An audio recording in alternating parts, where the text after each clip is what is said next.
Hello guys. Hello guys, kasama ko. Hello guys daw. Ako magta-translate. Hello guys. Ano pa sabi mo, nak? Skomal. Nag-ano daw siya. Nagsuswing ako, sabi niya. Diba? Live translation. Pinuntahan namin si Zoe kasi meron silang activity sa school today. Pero before kami uwi, dahil malapit lang itong playground sa amin. Oh yeah. Mag-ano muna daw sila. Swing dyan. Ayun yung bahay namin. Ayun yung sasakyan. Doon lang. Malapit lang ito, no? Hala, may bata dito sa labas siya mag-isa, oh. Yun pala yung kuya niya. Ay, nahulog. Tingnan niya man tong sa tabi ng playground. Yung apple niya halos nahuhulog na dyan sa ground, oh. Hindi man niya kinukuha. Tanong tayo kung pwede tayong humingi. Hala, tingnan mo yung apple. Hala, na yung apple, oh. Napitpit. Si Kenneth, gumawa sila ng apple mousse kasi nga uso ang apple ngayon. Dad, nga pala. Hindi pa tayo nag-apple picking, Dad. Dad. Gusto mo mag-apple picking? Ayaw. Bakit? Ay. Grabe tawa niya ba? Bakit ayaw, Dad? Wala kang gana for today's video. Wala kang gana mag-drive? Wala. Na? Okay. Hindi naman ngayon. In the future pa. Oh, sige. Iwan ko muna sila. Tignan ko itong apple dito sa gilid.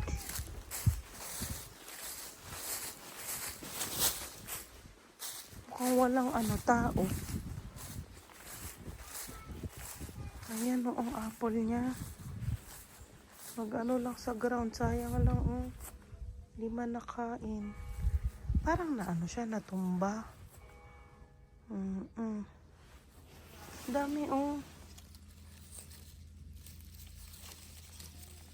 Hindi ka naman pwedeng kumuha lang, syempre.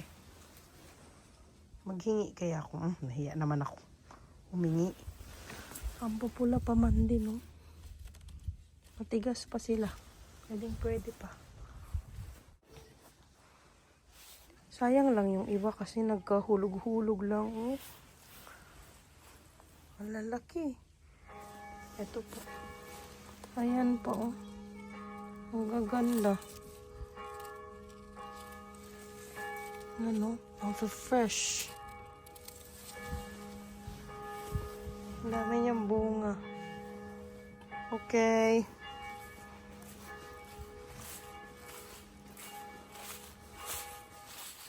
Hello guys! Kumusta kayo dyan? Nagbo-boil na. Ilagay ko na to. Few days after ni Kenneth umuwi galing hospital, medyo kalma. Okra, yung nabili ko pa dun sa Asian store nung binisita natin yung si Lucy. Ngayon ko pa lang naluluto. Nandito kami kay Mama. Dito kami magdi-dinner. Dinala ko yan. Goodbye. I love you too. Goodbye forever. Konti lang pala ang ko, okra. Ayun, i-boil ko lang. Goodbye forever. Goodbye, anak. Anong tawag dito? Nasa na tayo?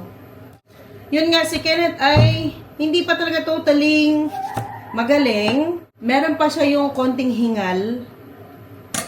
Pero hindi na ganun kalala, kagaya nung may lung infection pa siya. Meron pa daw, sabi ng doktor. So, ibabalik pa namin siya after a week para ma-follow up siya. So, ganun ang gagawin. Still, nagagamot pa rin siya every 4 hours. Kahit natutulog siya, every 4 hours talaga ang gamutan niya. Lang naman yung mga inhaler niya. Tsaka yung sa ilong niya para mag-open yung ilong niya. Malanghap niya ng todo ang gamot. Nandito nga kami kila Mama. Dito kami magdi-dinner. Kasi sayang tong mga gulay kung ako lang kakain. Meron tayong okra, talong. Tapos medyo nalanta na nga ng konting nabili ko nga ding last time nung pumunta tayo dun sa kaibigan natin. Si Lucy. Yung mga nabili kong spinach. Pwede pa naman, no? I-boil ko lang lahat. Spinach, okra, boil. And then, itong talong, i-fry ko. Pahaba ko na lang siya. Ganyan. Pwede na to. Mabilis lang naman niyang maluto.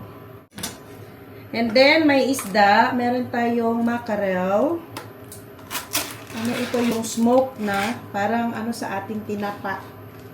Paano ba to iinit? Microwave lang ata ito. Parang microwave lang. Microwave ko lang mamaya. Bumili ako ng 3 ng mackerel. Malaki siya, oh. Na-miss kasi namin ang tinapa. Aside, wala kaming bagoong. Pero may sausawan kaming kamatis and mangga. Na lang siguro patis. Pwede na yan. No, dito mamaya naman. Yung tignan natin ang ating okra kung malambot na. Sayang kasi, no? Konti pa. Konting-konti. Nakatulog naman na ng maayos ang Kenneth natin. Nakaplano talaga na dito sila matutulog. Yun nga lang kasi no hospital si Kenneth. Kaya medyo naublot ng konti. Pero natuloy naman na. Dito sila Hi Zoe, wow. Dito sila overnight. Wow, Rumi, Mira, wow. Bobby, Hutso. Doon muna na kay kay Daddy. Naririnig nyo, medyo inuubo-ubo pa siya. Tatok ng pinto. Pero nag-enjoy naman siya. Dito siya natulog kay Oma niya last night. Tsaka si Zoe. Sana kumalma na yung niya, pakiramdam niya. Actually, okay na. Nakakapaglaro na siya. Nandito ang Ken-Ken. Dito, anak. Ay. Pero hingal pa. Doon ka muna kay Dadan. Nagluluto si Mami, no? Na? Inuubo pa. Hindi pa totaling natanggal. Kusya ka, Mami. I love you. Love you. Ay, my hi guys. Come on. Hello, guys. Hello, guys. Hello, guys. Okay, doon muna kay Dadan. Daddy!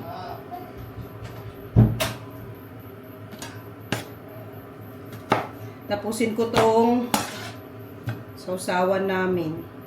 Sarap to no, may bagoong. Kaya lang, di pa kami nga nakapunta ng Asian store. Ilang minutes ba dapat ang okra binoboil? Di ko din alam yan. Dami din gamot ni Kenneth sa niya. Na inuwi niya, actually. Ayan, okay na sila. Kunin natin. Tapos, yung naman. Nasaan kaya ang ni Mama? Strainer. Ayun.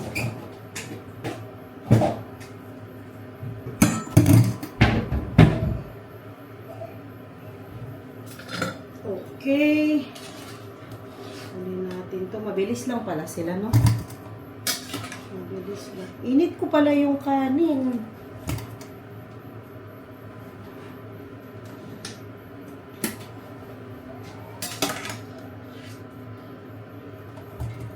Buti na lang, nandito si Mama kahit, at least kahit papano, nakatulog kami magdamag ni Daddy Teban. Siya dito kay Kenneth kasi for how many days, no? Talagang puyatan todo kasi every 3 hours ang ni Kenneth. Gamutan niya ngayon every 4. Hindi ko na pinutol yung tangkay kasi mas yan, no? Mas masarap yan. Sayang din ang tangkay. Ilang minuto lang ito. Puro gulay tayo for today. Yes. San baya? Magpirito ako dito. Tanggalin ko ito.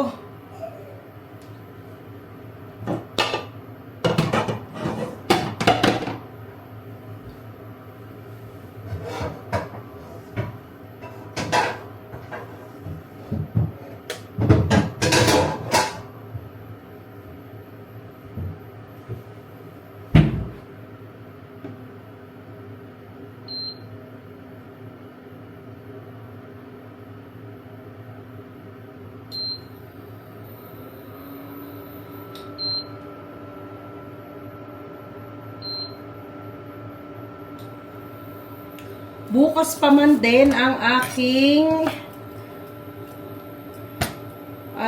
oath taking sa pagiging Dutch national. Buti na lang kahit pa paano nakarest tayo today. Kaya meron tayong energy bukas. Sabi ni Lily, pipicturean daw niya ako bukas. Di ko lang alam kung matutuloy siya. Bukas na ako oath taking. Mabilis lang naman ang ceremony yun. Parang magsuswear ka lang ng allegiance. Parang ganyan. Sa Netherlands. So, officially, magiging Dutch na tayo bukas. Sana ang hirap gamitin ng na to Ayan. Sana maka-vlog ako bukas kung okay ang lahat para mapakita ko sa inyo ang ceremony. Sana, if ever. Tsaka kung payagan din ako doon sa munisipyo na mag-vlog. Pero kung hindi, okay lang naman. Nahirapan ako. Meron bang ibang cleaner si mama?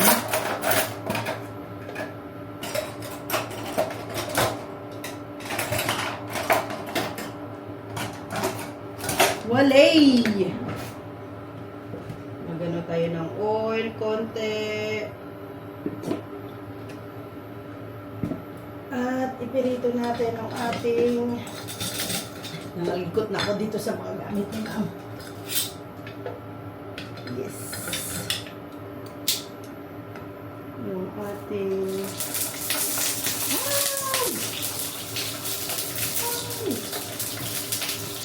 ating talong. Kumansek.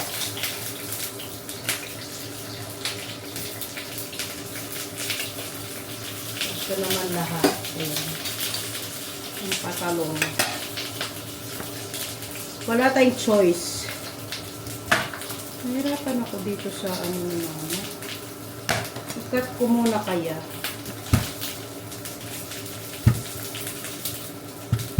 Si Zoe, inuubo ko na rin ng konti, pero hindi naman ganun kalala. Pinagapan ko na. Hindi kasi nila ina-advise yung dito, no? Yung gamot pang ubo sa mga bata.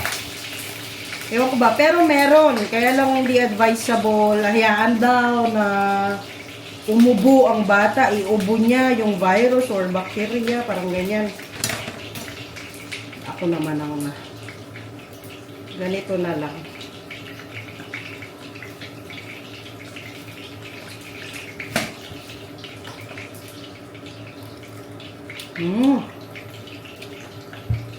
Ang sarap pa ng ganyan.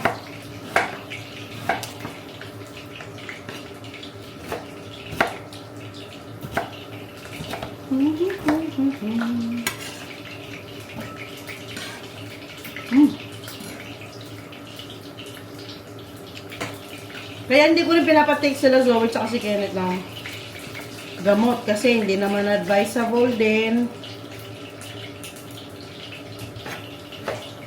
Nung maalala ko pala kwento ko sa inyo nung pinuntahan namin si Lucy, talagang mangiyak-ngiyak siya na tuwang-tuwa siya sa baby niya kasi nga 18 years niyang hinintay yan, no? Ang magkaroon ng baby. Kaya talagang pinag-pray niya talaga yan. Sobrang tagal, no? 18 years. Bago siya na buntis. At least bago siya nag-menopause, naka-baby pa siya. Miracle baby nga ang tawag niya dyan kay Nathaniel kasi nga matagal niyang hinintay. Okay na to. Patayin ko na to. Yun na lang. Yung talong na lang. And then we're good.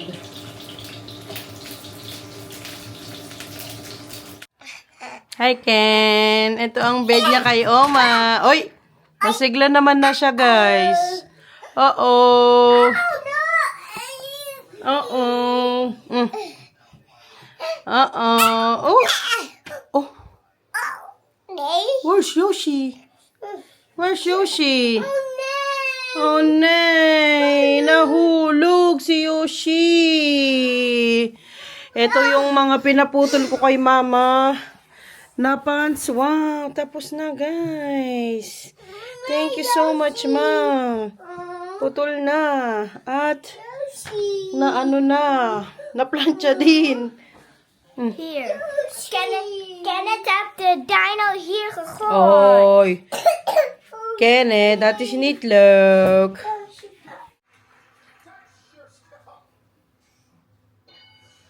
Papa Chub.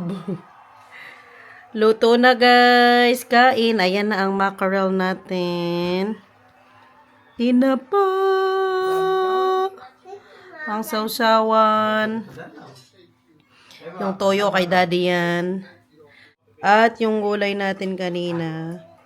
Okra, talong, and spinach. Wala kasing ako makahanap din ng talbos ng kamote. Kaya yan na lang.